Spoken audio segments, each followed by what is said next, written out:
माँ, मुझे बहुत भूख लगी है। 2 दिनों से ठीक से कुछ खाया भी नहीं है। आखिर कब तक ऐसे ही भूखे रहेंगे माँ? बेटा, मैं क्या करूँ? पूरे गांव में काम ढूंढ ढूंढ कर थक गई हूँ, लेकिन कोई मुझे काम देने को तैयार ही नहीं है। 6 महीने बीत गए हैं, इस घर का किराया भी नहीं दिया। सेठ किसी भी समय आ सकते हैं। माँ, अगर ऐसा ही चलता रहा तो हम कभी भी किराया नहीं चुका पाएंगे। तुम दोनों चिंता मत करो, मैं आज फिर कोशिश करूँगी, शायद कोई मुझे कुछ काम दे दे। अरे सरिता, ओ सरिता, बाहर निकल। सरिता घबराई हुई अपनी दोनों बेटियों के साथ घर के बाहर आई।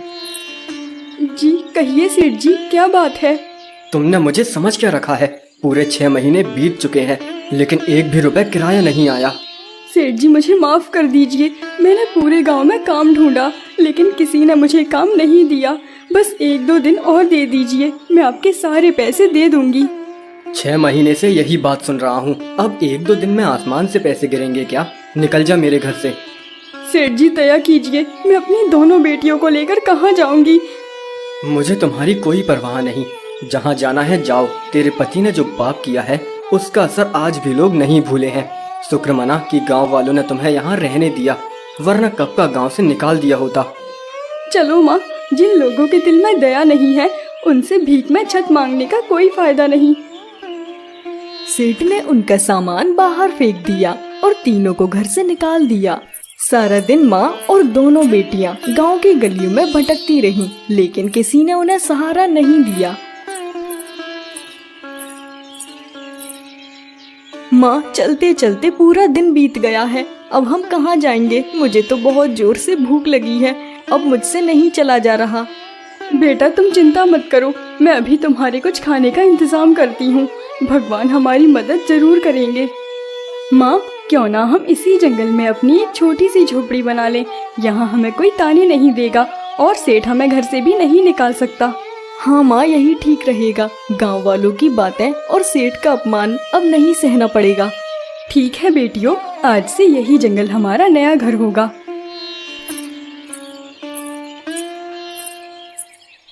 सरिता और उसकी दोनों बेटियों ने जंगल में लकड़ियों, सूखी घास और पेड़ की टहनियों से एक छोटी सी झोपड़ी बना ली। देखिए माँ, हम पहली बार अपने बनाए हुए घर में रहेंगे। अब वह सेठ हमसे किराया मांगने नहीं आएगा। हाँ माँ, हम यहाँ आराम से रह सकते हैं, अब कोई हमारी बेइज्जती भी नहीं करेगा। भगवान करे तुम दोनों हमेशा ऐसे ही मुस्कुराती रहना। बेटा तुम दोनों यहीं रुको, मैं भी गांव जाकर काम ढूंढ कर आती हूँ।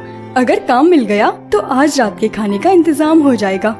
ठीक है माँ, आप अपना ध्यान रखिए। सरिता उम्मीद लेकर गांव की ओर चल पड़ी। वह एक घर के सामने पहुंची और दरवाजा खटखटाने लगी। बहन जी, अगर कोई काम हो तो मुझे दे दीजिए। मैं मेहनत मजदूरी करके अपनी बेटियों का पेट पालना चाहती हूँ। अरे तू सरिता है ना, यहाँ से चली जा, हमारे घर में तेरे लिए कोई काम नहीं है। बहन ऐसा मत कहो, मैंने आपका क्या बिगाड़ा है? मेरी 2 बेटियां घर में भूखी हैं। यहाँ से जाती है या नहीं? अगर नहीं गई तो पूरे गांव को बुलाकर तुझे पत्थरों से पिटवा दूंगी। सरिता की आंखों में आंसू आ गए। वह बिना कुछ कहे वहाँ से चली गई। उसने पूरे गांव में एक एक घर जाकर काम मांगा, लेकिन हर जगह उसे अपमान मिला।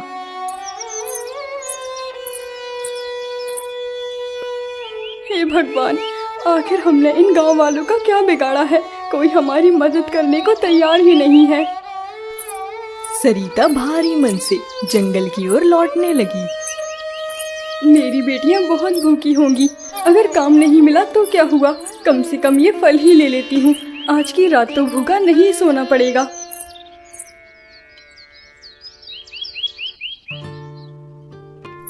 सरिता ने कुछ फल तोड़े और उन्हें लेकर अपनी झोपड़ी की ओर चल पड़ी। माँ, क्या आज कोई काम मिल गया? नहीं बेटा, पूरे गांव में से मुझे किसी ने भी काम नहीं दिया। माँ, तो आज हम क्या खाएंगे? बेटा, मैं जंगल से कुछ फल लेकर आई हूँ, आज इन्हीं को खाकर अपना पेट भर लो। अगर भगवान ने चाहा तो कल कोई काम जरूर मिल जाएगा। कोई बात नहीं माँ, भूखे सोने से अच्छा है कि हम ये फल खा लें। एक दिन भगवान हमारी जरूर सुनेंगे। वह तीनों थोड़े से ही फल खाकर सो जाती हैं।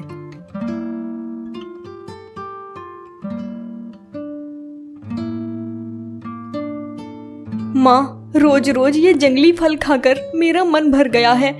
मुझे बाकी बच्चों की तरह दाल चावल खाने हैं। चिंता मत करो बेटा, आज मैं फिर कोशिश करूंगी। इस बार सेठ जी के पास काम मांगने जाऊंगी, शायद इस बार वो हमें काम दे दें। लेकिन माँ, सेठ जी तो बहुत कठोर इंसान है, वो हमारी मदद क्यों करेंगे? उन्होंने तो कुछ पैसों के लिए हमें घर से भी निकाल दिया। बेटा, कोशिश करने वालों की कभी हार नहीं होती। जो होगा देखा जाएगा।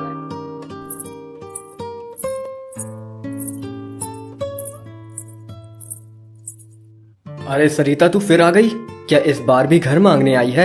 पहले 6 महीने का किराया चुका, फिर बात करना। नहीं नहीं सेठ जी, मैं घर मांगने नहीं आई हूँ। अगर आपके यहाँ कोई काम हो तो मुझे दे दीजिए। मैं दिन रात मेहनत करूँगी और अपना सारा कर्ज चुका दूंगी। चल भाग यहाँ से। मैंने क्या पूरे गांव को काम देने का ठेका ले रखा है? तेरे पति ने जो किया उसके बाद तुझ पर कोई भरोसा नहीं करेगा। इतना सुनकर सरिता की आंखों में आंसू आ गए। वह चुपचाप अपनी घर की ओर चल दी। माँ, क्या हुआ? आप रो क्यों रही हो? कुछ नहीं बेटा। माँ, मुझसे मत छिपाइए। क्या सेठ जी ने फिर से आपका अपमान किया है? नहीं बेटा, उन्होंने कुछ नहीं कहा, लेकिन मुझे काम नहीं मिला। कोई बात नहीं माँ, अगर काम नहीं मिला तो क्या हुआ, हम कुछ दिन और फल खा लेंगे। लेकिन आप ऐसे रोइए मत। हे भगवान, मुझे जिंदा क्यों रखा है? मैं अपनी बेटियों को 2 वक्त का खाना भी नहीं खिला पा रही हूँ। कभी कभी लगता है मुझ जैसी माँ को जीने का कोई हक नहीं। माँ, ऐसी बातें मत कीजिए। एक दिन हमारी किस्मत जरूर बदलेगी। जो लोग हमारा अपमान कर रहे हैं वही एक दिन हमसे माफी मांगेंगे। हाँ माँ, आप हिम्मत रखिए। मैं जंगल से कुछ फल लेकर आती हूँ, हम आज वही खा लेंगे। नंदिनी जंगल गई और वहाँ से कुछ फल लेकर आई। उस दिन भी तीनों ने जंगली फल खाकर रात बिताई।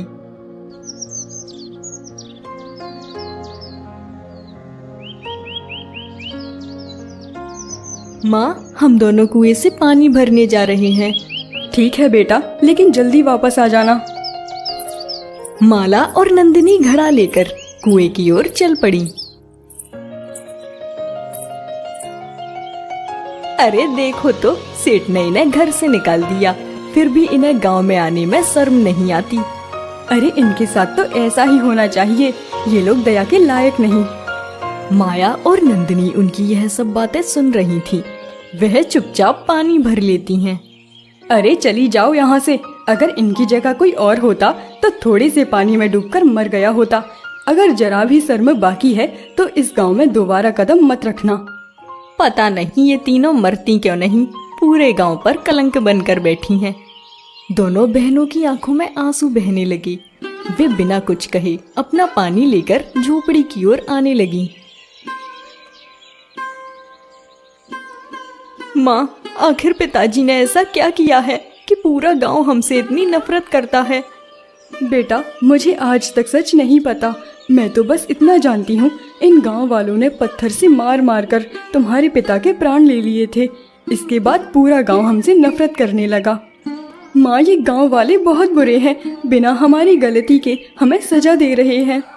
बेटा, तुम दोनों यहीं रुको, मैं आखिरी बार जमींदार जी से काम मांगने जाती हूँ, शायद वो हमें कोई काम दे दे। लेकिन माँ, जमींदार तो सेठ से भी ज्यादा निर्दयी है।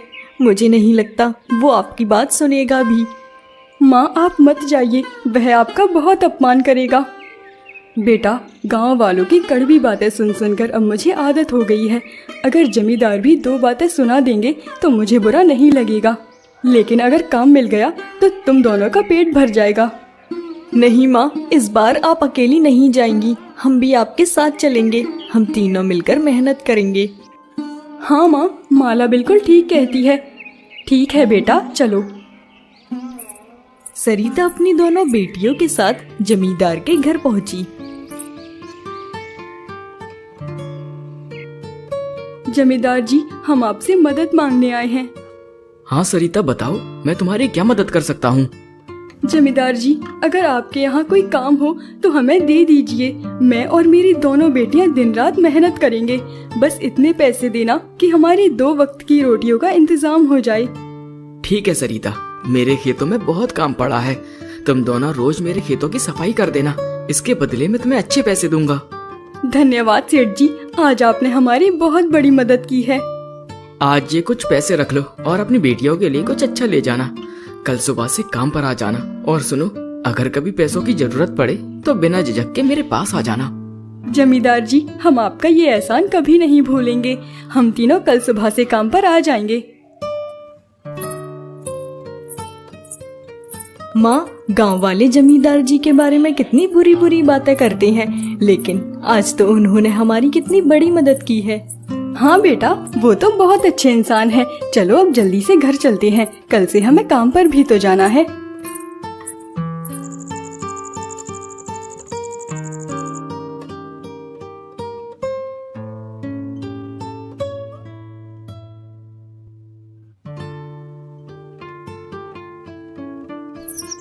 समय धीरे धीरे बीतने लगा। सरिता और उसकी दोनों बेटियां दिन रात खेतों में मेहनत करती और उनकी मेहनत रंग लाने लगी। अच्छा हुआ माँ, हमने जंगल में अपनी झोपड़ी बना ली। अब हमें किराया भी देना नहीं पड़ता और हमारी मेहनत की कमाई भी बच जाती है। हाँ बेटा, ये सब तो भगवान की कृपा है। अगर जमींदार जी हमें काम नहीं देते तो हमें भूखा ही रहना पड़ता। तीनों माँ बेटियां जंगल की उस छोटी सी झोपड़ी में प्यार और सुकून से रहने लगी। लेकिन एक दिन अचानक पूरे गांव में तेज हवाएं चलने लगी। देखते ही देखते वह हवा एक भयानक आंधी में बदल गई। पेड़ जोर जोर से हिलने लगे, छप्पर उड़ने लगे और लोगों की झोपड़ियां टूटकर बिखरने लगी। अरे राम राम, ये क्या हो गया? मेरी तो पूरी झोपड़ी ही टूट गई। अगर ऐसे ही आंधी चलती रही तो पूरा गांव तहस महस हो जाएगा। चलो जल्दी सेठ जी के पास चलते हैं।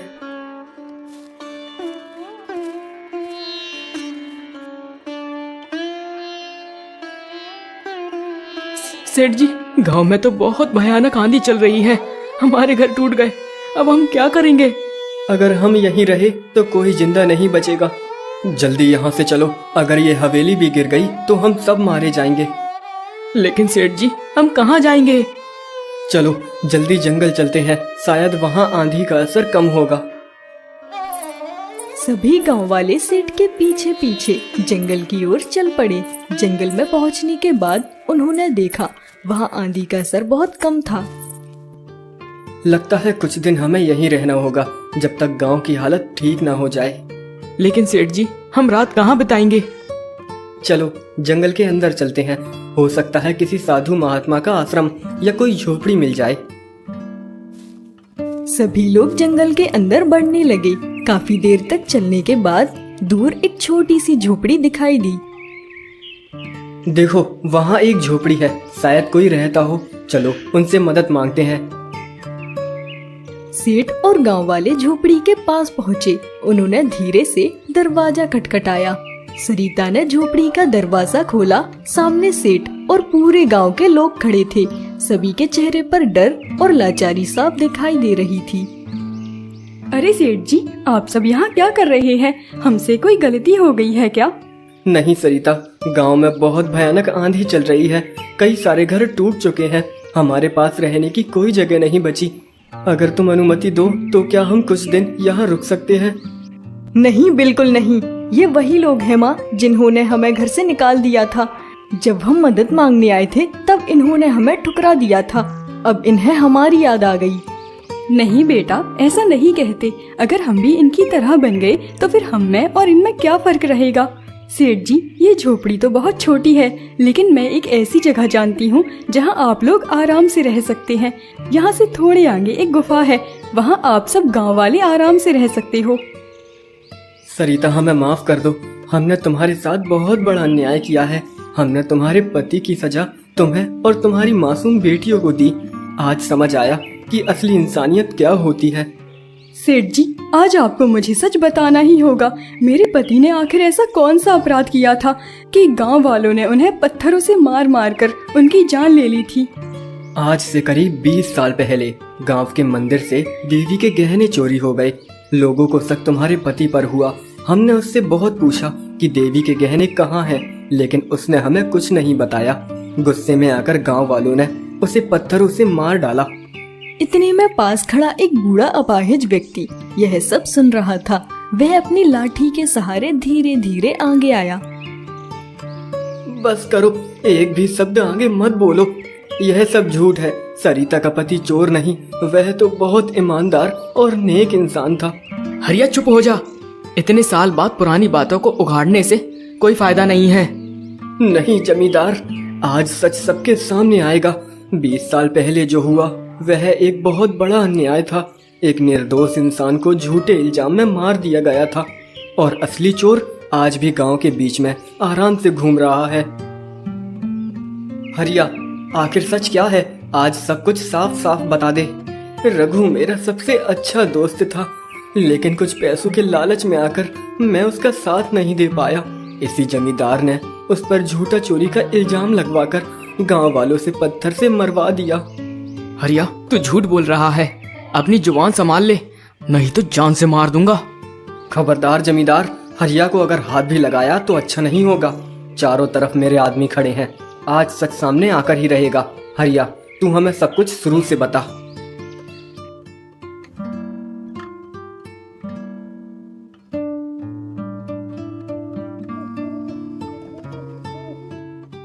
सरिता, हमारी बेटियों का ध्यान रखना। मैं उनके लिए कुछ खाने का इंतजाम करके आता हूँ।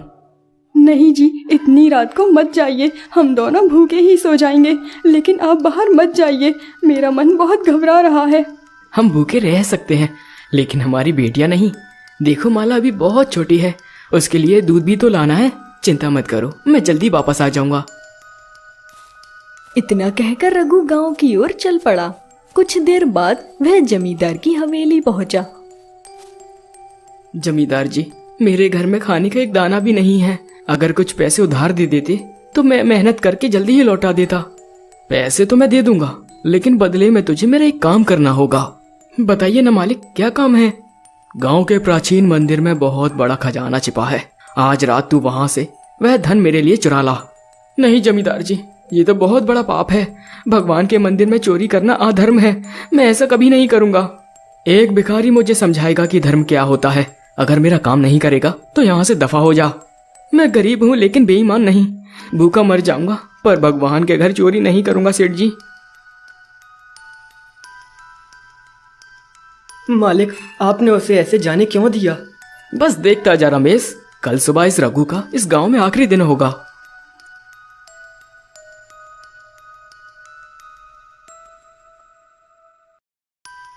रघु, बाहर निकल। पापी, तुझे इस गांव में रहने का कोई अधिकार नहीं। अरे इसके झोपड़ी में आग लगा दो। ऐसे चोर को जिंदा रहने का कोई हक नहीं है। यह सुनकर रघु और सरिता घबराकर घर से बाहर आए। अरे क्या हुआ काका, आप लोग सभी इतने गुस्से में क्यों हैं? अब मासूम बनने की कोई जरूरत नहीं। तूने हमारे प्राचीन मंदिर के गहने चुराए हैं ना? क्या? नहीं, मैं कोई चोर नहीं हूँ। मैं भगवान की कसम खाकर कहता हूँ, मैं निर्दोष हूँ। झूठ मत बोल, सीधी तरह बता, चोरी के गहने कहाँ छुपाए हैं? बता देगा तो छोड़ देंगे। मुझे सच में नहीं पता कि आप किस धन की बात कर रहे हैं। ये ऐसे नहीं मानेगा। उठाओ पत्थर। रुक जाइए, भगवान के लिए इन्हें मत मारिए। मेरे पति निर्दोष हैं, उन्होंने कोई चोरी नहीं की। तू भी चुप कर, अगर बीच में आई तो तुझे भी नहीं छोड़ेंगे। गुस्से में अंधे गांव वालों ने रघु पर पत्थर बरसाने शुरू कर दिए। रघु लहूलुहान होकर जमीन पर गिर पड़ा। सरिता, मुझे नहीं पता ये मेरे साथ क्यों कर रहे हैं, लेकिन मुझे पूरा विश्वास है एक दिन भगवान जरूर न्याय करेंगे। हमारी बेटियों का ख्याल रखना। नहीं जी, आप मुझे छोड़कर नहीं जा सकते। मैं अकेली इन दोनों बेटियों को कैसे पालूंगी? आंखें खोलिए, उठिए ना। लेकिन रघु अब इस दुनिया को छोड़कर जा चुका था। सरिता फूट फूट कर रोने लगी। मुझे शुरू से सारी सच्चाई पता थी, लेकिन जमींदार ने मुझे कुछ पैसों का लालच दिया और मैं चुप रहा। उसी पाप की सजा भगवान ने मुझे दे दी। मेरा पूरा परिवार छिन गया और आज मेरे पास 1 रुपए तक नहीं है। जमींदार, तूने एक निर्दोष पर झूठा इल्जाम लगाकर उसकी जान ले ली। अब तुझे तेरे पापों की सजा जरूर मिलेगी। सच सच बता, मंदिर के गहने कहाँ छिपा रखे हैं? मैं बताता हूँ।